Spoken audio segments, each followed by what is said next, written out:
It was a worthy campaign promise. Francois Hollande said there'd be as many women as men in his cabinet.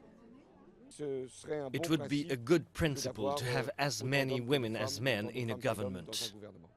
A promise that follows the damage done to the Socialist Party's reputation by Dominique Strauss-Kahn, its former presidential hopeful, by now seen as many as the worst example of misogyny amongst France's ageing male elite, an image that doesn't sit easy with modern socialists.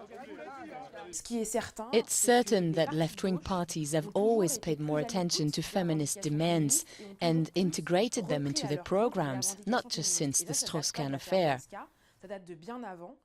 So whom does Hollande have? Socialist Party leader Martine Aubry is a no-brainer for a top job.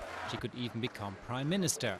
But then it gets more complicated. Ségolène Royal might seem an obvious choice for a key ministry, but she is Hollande's former partner, and rumour has it that she doesn't get on with the president's current partner, Valérie Trierweiler, which is perhaps not surprising, given that he left Ségolène for Valérie. So probably no cabinet job for Royal, who could become Speaker of Parliament instead. And that's about it at the top.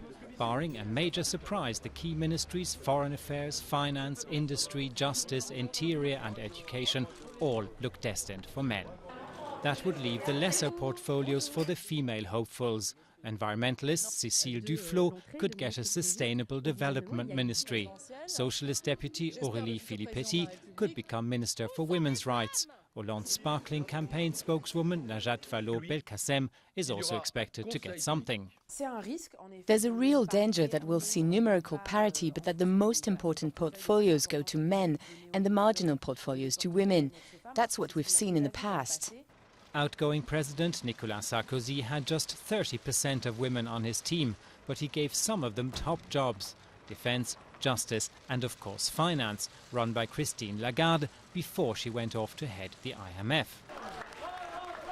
So if Hollande wants to do better than his predecessor, he'll need not just more women in his cabinet, but also women with real power. And as he puts the finishing touches to his cabinet list, that's one criteria that his lineup will be measured against.